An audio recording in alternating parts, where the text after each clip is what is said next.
Kembali bersama One Talk, pemirsa, dengan tema mengungkap prahara korupsi BPNT di Kota Kediri. Tadi sedikit banyak sudah diungkap ya oleh Pak Supriyo selaku Ketua Dewan Pengawas LSM Saroja atau Sahabat Boro Jarakan bersama dengan seluruh tim yang ada di Kota Kediri, yang mana juga terus menginvestasi atau menginvestigasi, terkait dengan adanya korupsi yang ada di wilayah Kota Kediri, khususnya untuk penyaluran dana bantuan sosial atau BPNT. Kita kembali Pak Supriyo. Pak Supriyo, terkait dengan hal ini, kalau dilihat dari nominal per item vignette yang dimintakan kan memang tidak begitu besar Pak ya, tapi itu kan kalau dikalikan beribu-ribu masyarakat, beribu-ribu warga, itu sehingga menghasilkan hasilnya itu loh sangat luar biasa fantastis, bisa miliaran. Kalau tadi yang dikatakan oleh Pak Priyo. Nah ini apakah para pelaku ini melihat celah dari situ sehingga orang itu mungkin sampai tidak tahu bagaimana curiganya mereka itu sampai tidak terlihat seperti itu Pak Supriyo. Menurut tanggapan Anda seperti apa? Ya, inilah saya katakan dari awal tadi waktu pembukaan kita bahwa maling-maling atau koruptor-koruptor ini kaum intelek, ya, mereka pegang kendali, baik kendali kekuasaan maupun kendali hukum, karena hukum mau tidak mau juga kan produk kekuasaan juga, Mbak. Sehingga mereka ini jeli. Kalau APBD mereka harus bersinergi dengan dua pihak, legislatif dan juga pihak eksekutif. Nah kalau ini kan bisa bermain sendiri teman eksekutif. Kacaunya lagi tidak mungkin Kota Kediri ini hanya satu dari sekian ratus kabupaten kota di seluruh Indonesia. Nggak mungkin tangan Bu Mensos atau Pak Mensos, apalagi Pak Mensosnya yang dulu itu juga kesarut juga kasus korupsi, sehingga polanya sebenarnya sama. Saya yakin, Hakul yakin, pola pemanfaatan bansos ini, pola korupsinya sama. Seolah-olah yang penting by name by dress, ya. Terus kedua, LPG-nya dicek masuk akal, ya sudah, masuk akalnya dalam artian jumlah pemanfaat taruhlah 10.000, ya sudah LPG-nya 10.000, yang Kak ketarik berapa? Bukan lagi orang akan menghitung detail bahwa 200.000 ini bener nggak diterima 200.000 diuangkan berupa barang. Bahkan ada kesan dipas-paskan kan gitu. Contoh bumbu, ya bumbu kan dimasukkan di situ, bumbu lodeh atau sayur lodeh yang otomatis di pasaran itu taruhlah harga 3.000 bisa menjadi 7.000. Kan ini kan umum, karena sekali lagi ini program sudah 6 tahun atau 5 tahun berlaku, tetapi kesannya sangat tertutup. Bahkan pemanggilan para pemain-pemain penerima KPM-nya ini itu lewat RT, lewat grup WA, seharusnya kan dipajang secara terbuka. Bahkan sebelum itu diberikan, supaya diberi tenggat waktu untuk mengkomparisi harga para pemanfaat ini. Dipajanglah di depan warungnya, besok penerimaan KPM, barangnya ini dengan harga sekian, minimal 3 hari atau seminggu lah. Ini tidak, malam di WA, pagi suruh ambil. Kan tidak ada kesempatan, di situ pun tidak disediakan tempat untuk mentes. Sedangkan di dalam pedumnya itu ada, harus disediakan timbangan digital, timbangan manual, dan alat ukur pencocoknya, pembandingnya dari harga beberapa tempat. Contohnya seperti kami di Mojoroto, ini ada beberapa pasar tradisional yang dekat dengan kami, pasar semen, pasar bandar, pasar, kan seharusnya dilabelkan di situ bahwa harga telur di pasar bandar sekian, ini sekian, di warung ini taruhlah selisih 1.000, saya yakin masyarakat juga maklum. Tapi karena 5 tahun tidak tersentuh, 5 tahun aman-aman aja, mungkin udah beranak pinak juga itu uang malingan, uang korupsi, sehingga mereka teledor, bahkan terkesan arogan, sakarepe dhewe. Akhirnya ya Tuhan Maha Adil, kok ada jeruk asem datang ke kuburan kan gitu. Iya. Ini jujur, ini asemnya jeruk inilah yang memenjarakan Kadinsos Kota Kediri hari ini kan gitu. Ini balada jeruk sebenarnya kalau mau fair, ini balada jeruk Banyuwangi. Padahal itu jeruk. Iya, jadi balada jeruk Banyuwangi itu saya tergelitik pertama sehingga saya bergerak itu dimulai dari jeruk. Ini jeruk dari mana? Tumben orang ngelawat kok dikasih jeruk banyak banget. Ternyata ini demo dari tetangga saya kanan kiri. Kebetulan markas Saroja ini ada di sebuah dusun namanya Dusun Jaraan. Ini terkenal sebagai dusun demo ini. Jadi hobinya masyarakatnya adalah demo, kan gitu. Sehingga masyarakat ini demonya demo ke saya. Kok Pak Priyo ini diem aja melihat seperti ini. Kami sebagai orang miskin dimaling oleh pejabat, kok Pak Priyo diem aja, malah orang lain diurusin. Kan? Akhirnya jeruk itu dibawa ke kuburan, Mbak. Kita makan asem. Pak Priyo baru tahu ya kalau ini jeruk bantuan. Nah, akhirnya saya selidiki lah, kurang lebih 1 minggu saya kumpulkan. Nah, disitulah saya tergelitik, saya kalkulasi, wah gila ini, miliaran ternyata. Makanya kami fighting lah untuk kasus ini, teman-teman Saroja hampir 8 bulan pantang menyerah, Mbak. Bahkan kita sudah menyiapkan untuk berangkat ke Jakarta. Nggak segan-segan kita, ratusan orang akan berangkat ke Jakarta naik truk. Iya, kita akan kepung Kejaksaan Agung. Nah, seperti itu. Kita karena tradisional, kalau sudah mentok kemana. Alhamdulillahnya jaksanya bagus sekali kan. Terima kasih. Pak Priyo, ini kan kasusnya sudah terbongkar, walaupun mungkin belum semuanya terbongkar ya, mungkin juga salah satunya juga dari aduan-aduan masyarakat atau aduan-aduan warga yang sampai ke telinga Pak Supriyo sampai akhirnya ditindaklanjuti terus-menerus. Ini terkait dengan Kepala Dinas Sosial juga. Ini kan katanya posisi mantan Kadinsos itu apakah benar-benar sudah resmi pensiun dini karena Kejaksaan belum menerima surat resminya, seperti itu kabarnya Pak Priyo? Kalau itu ranahnya dari teman-teman Pemkot. Saya yakin, kalau setahu saya, mohon maaf Mbak, mungkin bisa dibenarkan, kan paling banyak ahli juga di ilmu pemerintahan, karena kritisnya. Kalau untuk jabatan, 24 jam, wali kota punya hak memberhentikan atau mengangkat.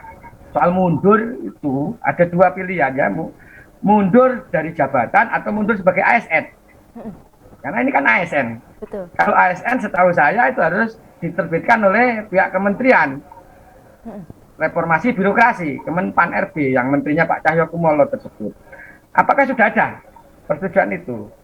Kedua, kalau atas nama jabatan, apakah Pak Wali Kota sudah mencabut SK-nya dan sudah menunjuk minimal pelaksana tugas? Kan harus itu ada bukti otentik, Mbak. Tetapi kalau bagi saya, mau X ataupun mau apa, maling tetap maling, Mbak. Betul. Gitu. Ya, kita nggak ngepek itu. Kita berkaca pada Pak Wali Kota Samsul Asa, Pak Wali Kota lama kan gitu. Beliau sudah 7 tahun nggak menjabat, akhirnya terjerat juga perkara yang sudah menggelinding hampir 8 tahun. Hari ini beliau sudah terponis juga kan gitu. Sama kasus ini kan dagelan kalau menurut saya, udah mau kena kok mundur, nggak lucu, mau mundur, kalau perlu mati pun nggak apa-apa, tapi setempel sebagai tersangka tetap melekat kan gitu, nggak apa-apa, yang sudah mati sebenarnya juga ada ini seharusnya dia, kalau menurut penelitian saya, ini pendapat ya, ini tersangka, tapi ya sudah, Tuhan sudah menyelamatkan dia kan gitu, ini nggak apa-apa, kita fair saja, saya sangat marah, saya sangat getar. Itu kalau perlu saya jual rumah saya untuk ngepung kejaksaan kok kasus BPNT ini. Karena ini uang orang miskin, mohon maaf. Keterlaluan sekali. Sudah 6 tahun berturut-turut dinikmati. Dan saya yakin kalau kita mau hitung fair, bukan 1,4. Bisa puluhan miliar, Mbak.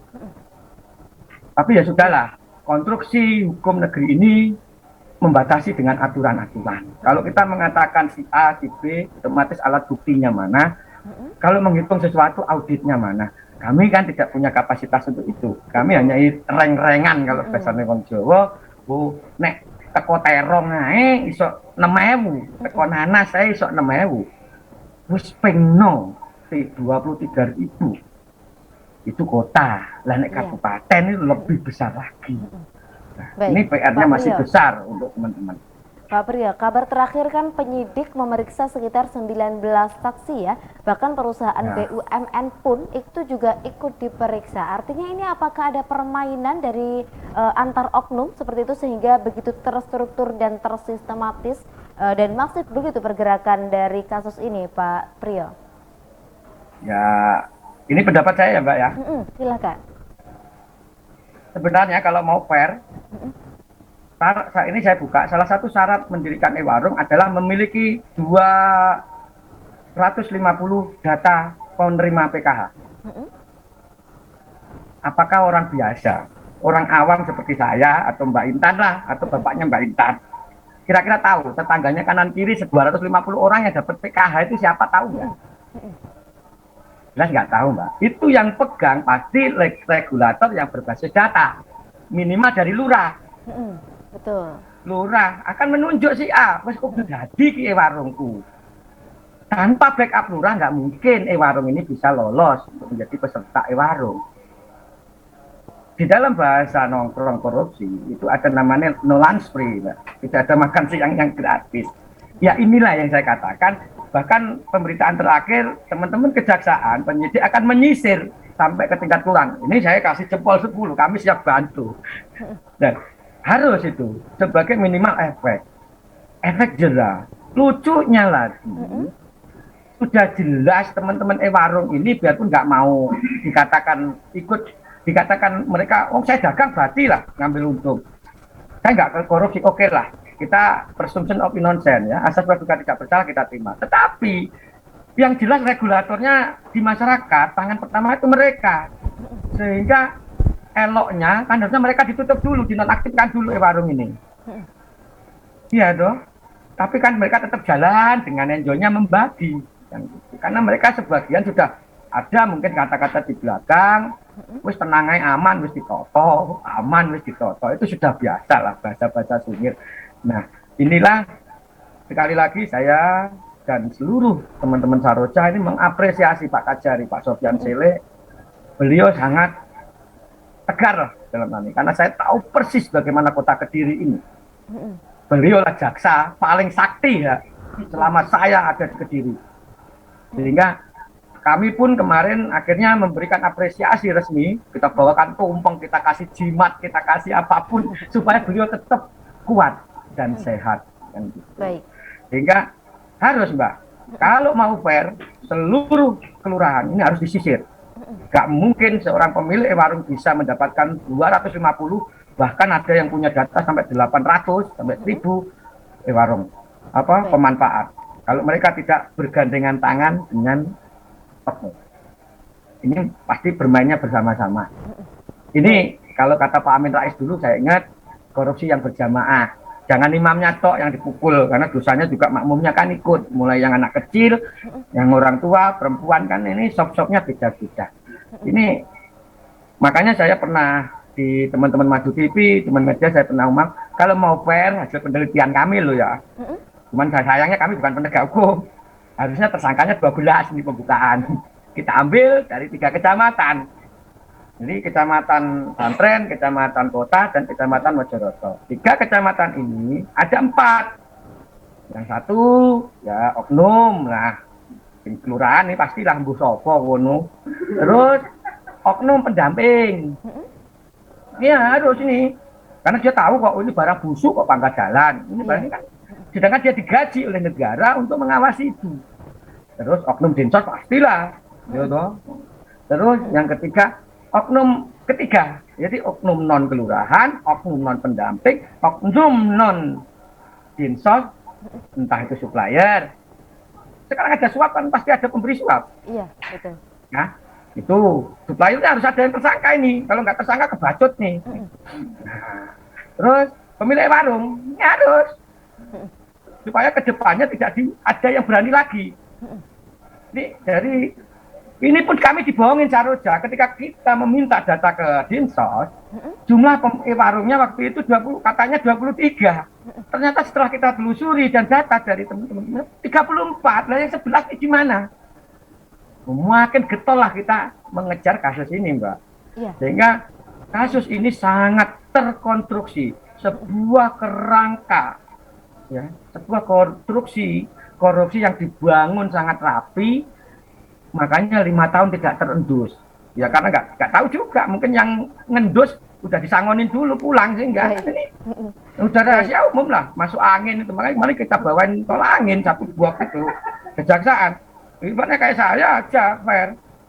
Mama saya melihat, ini jangan main-main ini dagingmu kurang. Kalau kau rasa rame-rame rokok Surya 20 pres, 1 pres sama uang saku menjelang Lebaran, ya. hitung-hitung Mbak, saya kalau mau lapor anak saya nangis baju baru belum punya kan gitu. Iya, Nah betul. ini yang menjadikan 5 tahun 6 tahun ini perkara yang masalah krusial sesungguhnya, sehingga pemerintah itu sebenarnya nggak perlu ada training-training kayak bengek, bentuk sebuah satgas sekelas KPK sampai ke daerah selesai korupsi itu. Baik. Jadi kalau mau fair nggak muat kok, lapas Mojoroto Kota Kediri ini nggak muat untuk kasus BPNT ini gitu.